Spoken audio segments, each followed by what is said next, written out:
Hello दोस्तों, आप सभी का the logical Indian YouTube channel में बहुत बहुत स्वागत है। दोस्तों, इस समय दो तरह के चैनल आपको देखने को मिल रहे हैं।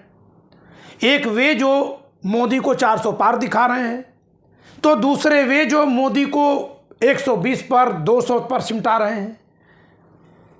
इन दोनों में कौन सही बोल रहा है, यह जानना हम सबके लिए जरूरी है। अपने अपने हिस्से का दर्शक जुटाने के लिए या अपने अपने नेताओं को खुश करने के लिए, दोनों में से कोई एक बात है। चाहे गोदी मीडिया हो या यूट्यूब चैनल वाले ऐसे ही बयान दे रहे हैं। जी हां, मैं सबसे प्रमुख चैनल पर बात करूंगा फिलहाल के लिए। 4 PM संजय शर्मा हर समय ये बीजेपी को हारते दिखाते हैं, जबकि बीजेपी जीत जाती है। तो मैं ये नहीं कह रहा हूं कि आप चैनल मत देखिए, लेकिन ये भी सवाल दिमाग में रखिए कि आखिर इनका एनालिसिस का आधार क्या है कि इनके एनालिसिस पर भी चुनाव बम्पर जीतते हैं। मैं आपको एक नया विश्लेषण दिखाता हूं जो कहीं भारत में नहीं मिलेगा। दोस्तों, यूपी और बिहार में 120 सीटें हैं। 80 सीट यूपी में और बिहार में 40।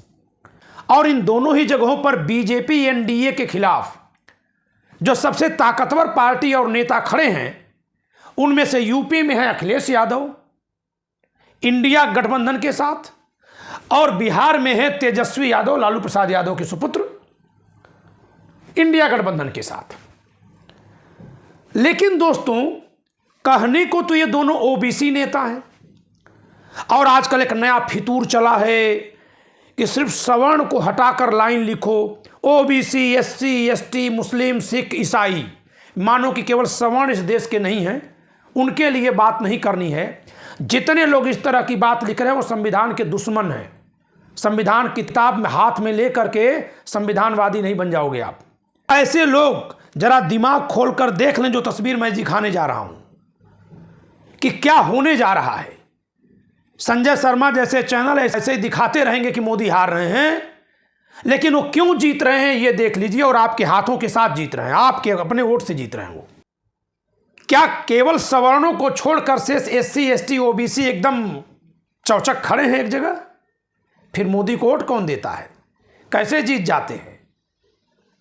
देखिए, आज उत्तर प्रदेश में दोस्तों, जब विपक्ष का गठबंधन बन रहा था तो सर्वाधिक प्रयास अखिलेश यादव ने किया था।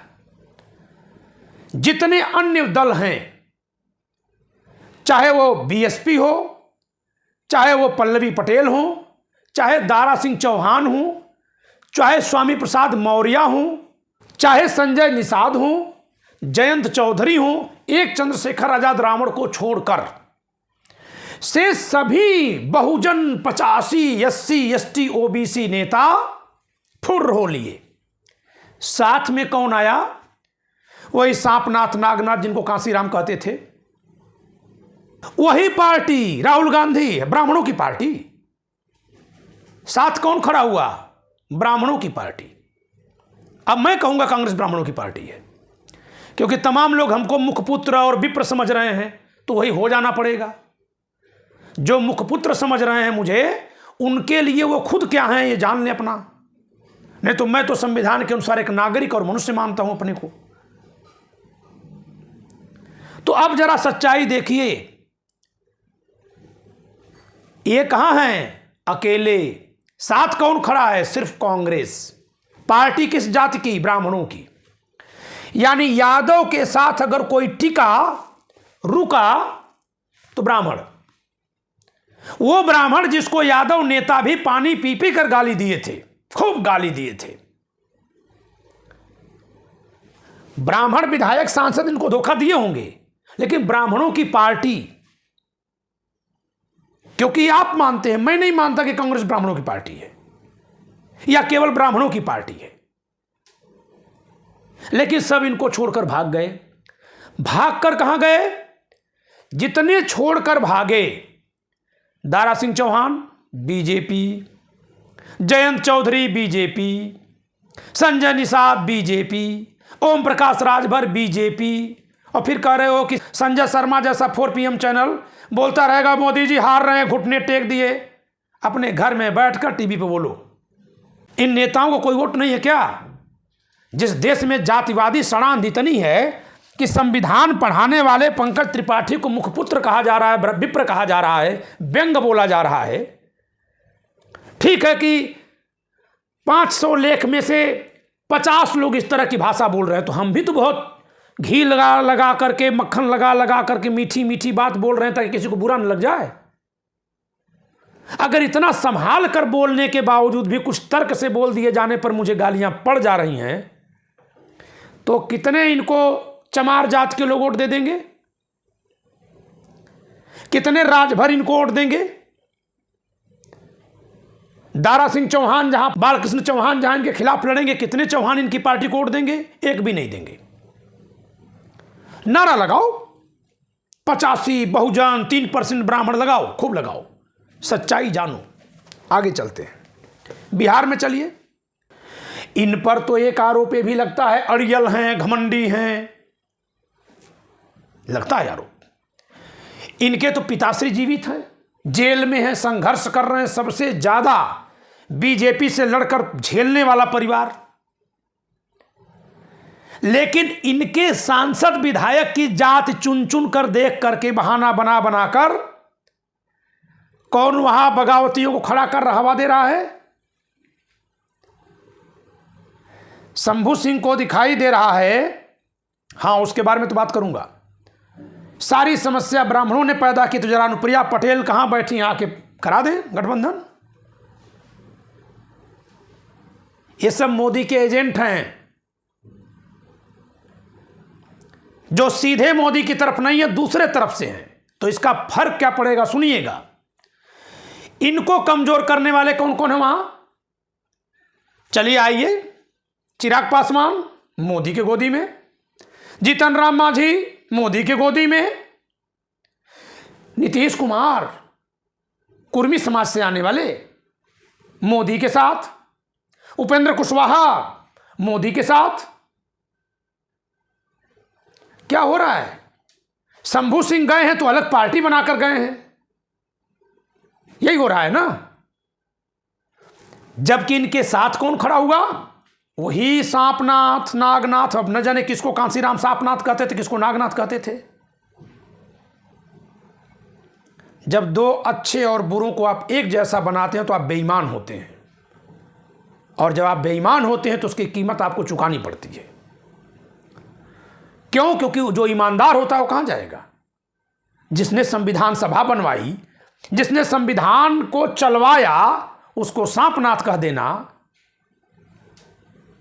कितनी अच्छी चीज है, निकल के आएगा चुनाव के बाद।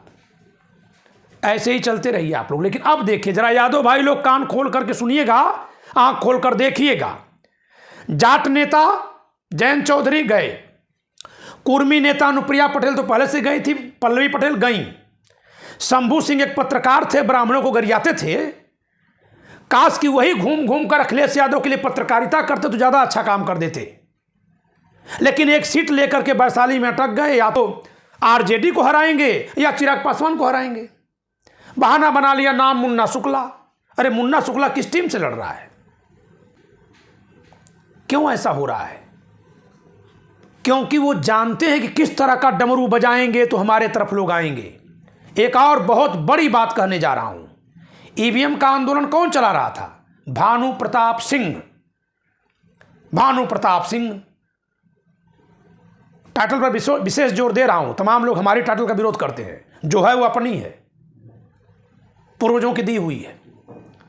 भानु प्रताप सिंह जी विरोध कर रहे थे, मैं उनके साथ आंदोलन में 2 बार 3 बार गया।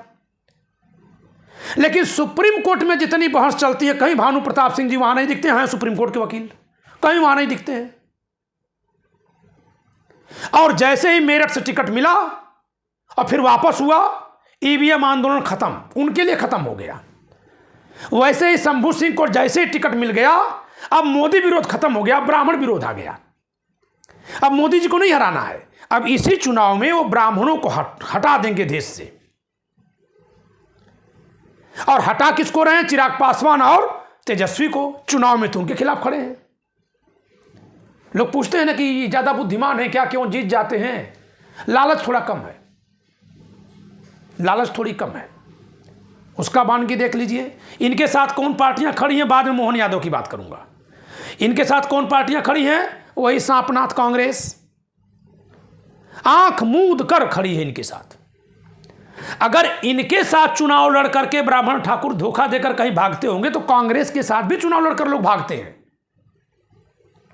बसपा के साथ भी लड़कर लोग भागते हैं। अतीक अहमद खुद अपना अलग वोट दिए थे मुलायम सिंह यादव के टिकट से जब सांसद थे राष्ट्रपति के चुनाव में। लेकिन समाज कहां खड़ा है, समाज को लेकर चलने वाली पार्टियां कहां खड़ी हैं? सारी पार्टियां इनके खिलाफ हैं। दो पार्टियां इनके साथ हैं, कम्युनिस्ट पार्टियां। कम्युनिस्ट पार्टियों के नेता कौन है? कम्युनिस्ट पार्टियों के नेता वे ब्राह्मण भूमिहार हैं, बिहार की बात कर रहा हूं, जो जाति व्यवस्था को नहीं मानते। लेकिन जो जाति व्यवस्था के तथाकथित पीड़ित है ना, वो तब भी उनकी कुंडली खोलते हैं, वो तो फलाना जाति का है ना, वो कन्हैया कुमार तो ब्राह्मण है। अगर कन्हैया कुमार अखिलेश यादव में से हमको चुनना होगा तो हम बहुजन चुनेंगे। और फिर पंकज कुमार त्रिपाठी की टाइटल देखते हैं, ये टाइटल उतार के आऊँगा तब भी तुम जात सूंघ लोगे, क्योंकि तुम जातिवादी मानसिकता से जो ग्रस्त लोग हो, चाहे किसी भी जात में पैदा हुए हैं, वो सूंघेंगे जाति, वो पता लगा लेंगे।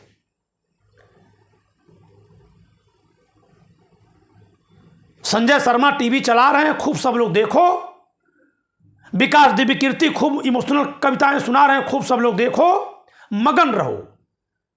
और फिर बाद में कहना लोग मूर्ख बना रहे थे। मूर्ख बनने की में मजा आ रही है तो क्यों नहीं बनाया जाए? मूर्ख बनने में मजा है। अच्छी अच्छी बात हमारे लिए करिए। हमारे पर ही बात क्यों करते हो, तो किस पर बात करें?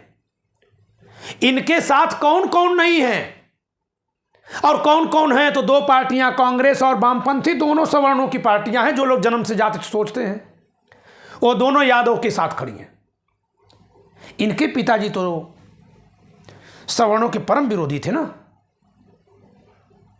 और नीतीश कुमार तो बहुजन वाले हैं, कहां खड़े हैं?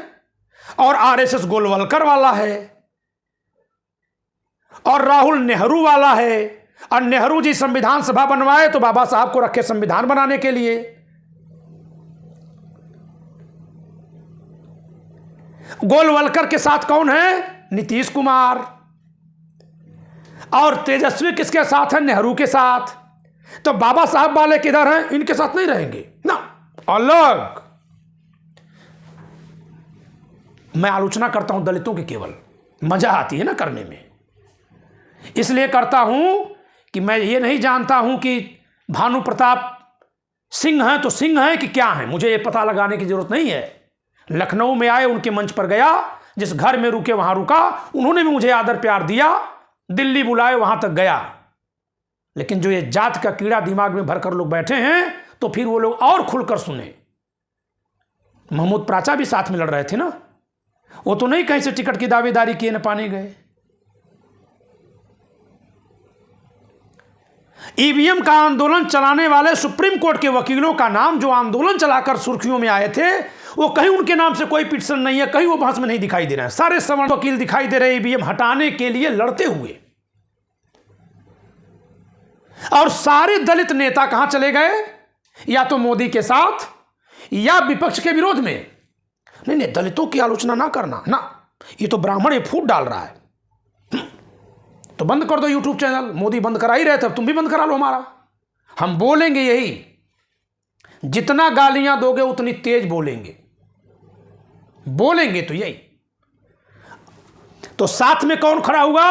वामपंथी पार्टियां, भूमिहारों ब्राह्मणों की पार्टियां, क्योंकि कई पार्टियां हैं, और कांग्रेस।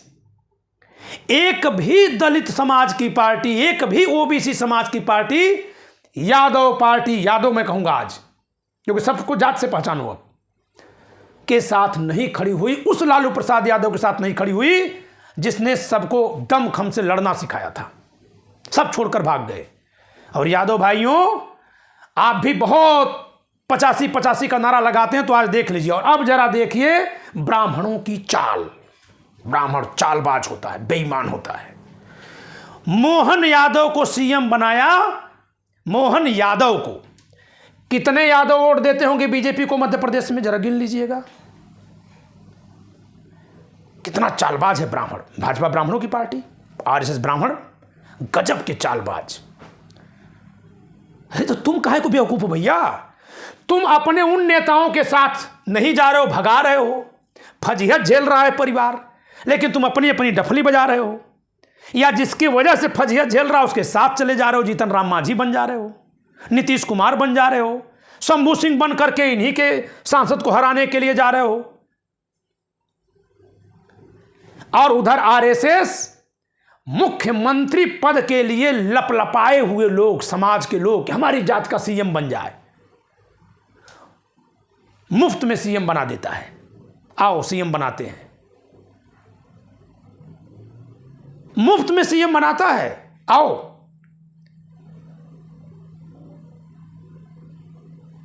एक भी यादव समाज सपना नहीं देखा रहा होगा कि मध्य प्रदेश में यादव सीएम बन जाएगा। बीजेपी ने चमत्कार कर दिया, और जिनके लिए ये समाज के लिए लड़ रहे थे उन्हीं समाज के नेताओं ने इन लोगों पर आरोप लगाया, चाहे स्वामी प्रसाद मौर्य हो, चाहे पल्लवी पटेल हो, और चाहे और लोग, सब। तो वैसे तो ये नेता जिस जात से आते हैं उस जात के कहे जाएंगे, लेकिन जाति और समाज तो बहुत बड़ा है। तो वो समाज इस चीज को इस समय देख रहा है कि इन दोनों के साथ अगर मोदी के खिलाफ भी हैं तो वही पार्टियां हैं जिनको सांपनाथ कहा गया, और इनको नागनाथ ने तो मुफ्त में मुख्यमंत्री बना दिया सीधे।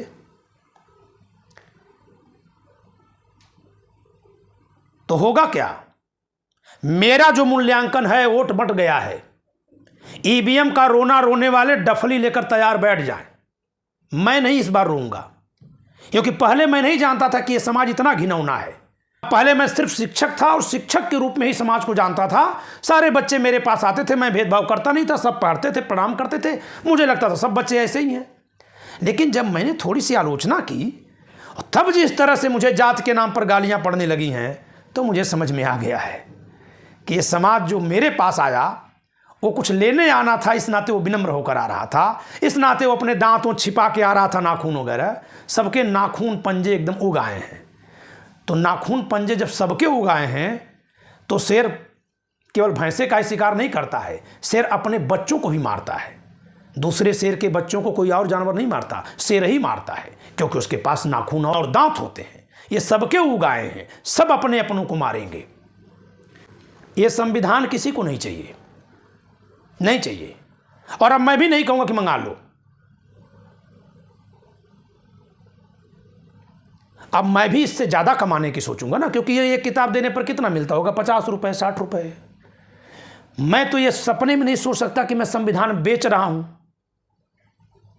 लेकिन जब खरीदने वाले इसको खरीद ही रहे होंगे कि ताकि वो दूसरों से बदला ले सकें, तो ऐसे लोगों के हाथ में किताब नहीं जानी चाहिए। बदला लेने की भावना के लिए संविधान तो कदापि नहीं मिलना चाहिए, क्योंकि आज इसकी कीमत ये लोग चुका रहे हैं, कल और लोग चुकाएंगे। और जो नेता सत्ता में जाने के लोलुप हैं वो दूसरे समाज से लड़ाएंगे, केवल गाली दिलवाएंगे। कल मैं शंभू सिंह का एक भाषण सुन रहा था। क्या बोल रहा है वो आदमी? ये हमको आईएएस पीसीएस नहीं देखना चाहते। कौन? कहां वैकेंसी फार्म में भरी है जहां मना है कि आईएएस पीसीएस नहीं बनोगे तुम? कहां लिखा है? फर्जी बात करते हो, जेल में चले जाओगे जो तुम भाषण दे रहे हो शंभू। इसी संविधान के तहत जहरीले भाषण देने की छूट नहीं मिलेगी। लेकिन भिजवाए क्यों नहीं जा रहे हो? क्योंकि जो इस समय सबको जेल में भिजवाने वाला है, तुम उसके लिए काम कर रहे हो। इतने जहरीले भाषण अगर कोई बोल ले रहा है इस समय, तो ये जान लीजिए कि वो सत्ता का समर्थक है। खूब जहरीले भाषण देंगे शंभू सिंह, तो जिस जनता के मन में केवल जातीय जहर भरा हुआ है वो उनको हीरो मानेगा। इधर ये भी अपने प्रत्याशी खड़ा किए हैं, उधर चिराग पासवान भी खड़ा किए हैं, उधर शंभू सिंह तेज तेज से गाली दे करके वो भी हीरो बन गए। बंट जाओ, सीट कंफर्म है। कहां जाएगी? कहां जाएगी? तो संजय शर्मा अपने चैनल पर दिखाते रहेंगे कि मोदी जी 200 सीट आ रहे हैं। झूठ, नहीं आएंगे। और ब्राह्मणों को जिस तरह से गाली दी गई, जिस तरह से ऐसे वक्त में जबकि सबसे आगे फ्रंट फुट पर खड़ा होकर के चंद्रचूड़ लड़े हैं, चंद्रचूड़ को आजादी नहीं चाहिए जातिवाद से, गालियां उन लोगों ने दी जिनके जातियों को आज़ादी चाहिए, जो कहते हैं हम गुलाम हैं, वो इनके साथ भी नहीं खड़े हो रहे हैं। और चंद्रचूड़ को भी गाली दे रहे हैं जात को देखकर। उसी चंद्रचूड़ के सामने 1000 ट्विटर के कमेंट भी भेजे जाएंगे कि ये देखिए, संसद ब्राह्मण मुक्त होनी चाहिए। ब्राह्मण नागरिक नहीं है, ब्राह्मणवाद तक तो ठीक था। तो अगर आप अपने लिए नेता बनाएंगे तो दूसरे भी अपने लिए बनेंगे। ये लोग सबके लिए बना रहे थे, पेट इनका भर जाएगा थोड़ी देर में, और तब सब मोहन यादव बनेंगे। देखिएगा, इसी चुनाव में इन दोनों लोगों का पेट भरेगा। एक भी ओबीसी और दलित नेता इनके साथ नहीं आया है, एक भी बता दीजिएगा, जो पार्टी जिसकी अपनी हो। से सांसद विधायक का टिकट लेने तो लोग आए होंगे। और फिर भानु प्रताप सिंह पर एक बात कह दे रहा हूं कि ईवीएम पर पड़ी पिटिशंस लाइव टेलीकास्ट होती हैं। किसी भी एक मामले में आप भानु प्रताप सिंह जी को बहस करते देखिएगा तो हमको जरूर भेज दीजिएगा, मुझे बड़ी खुशी होगी। लेकिन ईवीएम के नाम पर इतने वकील लड़ रहे हैं, उनमें से टिकट अगर कोई फौरन लेने आया तो कौन लेने आया ये देख लीजिएगा। तो जरा आप पहचानिएगा। अब मैं व्यंग के बाण और तीखे करूंगा, और जितनी गालियां मुझे जात के नाम पर देनी हो, मैं अब एकदम कान और आंख बंद करूंगा और अब मैं सुनूंगा, लेकिन बोलूंगा लॉजिकल ही। तो जितना बोला हूं वो लॉजिकल है। अगर यादव समाज को ये समझ में आ गया कि अरे ये तो हमने जिनको ऊपर बढ़ने के लिए ठाकुरों से ब्राह्मणों से लड़ाई ली थी 90 के दशक में, आज वो हमारे साथ नहीं आना चाह रहे हैं। 85 में गिनते तो हैं लेकिन कहीं बैठाते नहीं हैं। मुसलमानों को समझ में आ गया कि इनको हमारा पीएम, लेकिन मुसलमान पीएम नहीं, मुसलमान सीएम नहीं, तो वो भी हटेंगे। इस बार के चुनाव के बाद मुसलमान ओवैसी के साथ जाएंगे, लिख लीजिएगा आप लोग, और देखा जाएगा हम सब यहीं रहेंगे। सबकी अपनी अपनी जाति की अपनी अपनी पार्टी, तो केवल मुसलमान ठेका लिया है भाजपा हराने का, वही क्यों ठेका लेकर बैठेगा भाई? अगर यही बीजेपी पीडीपी से गठबंधन कर सकती है ना, तो ओवैसी से चुनाव के बाद फौरन गठबंधन करेगी, शायद चुनाव से पहले भी करेगी। और जिस दिन ओवैसी के साथ मुसलमान चले गए, एक भी सीट नहीं कोई जीत पाएगा। जो 85 का नारा लगाने वाले डमरू बज रहे हैं जितने ना, एक भी सीट कोई नहीं जीत पाएगा। इसलिए सीखिए, ब्राह्मण चालबाज होता है तो क्या करता है?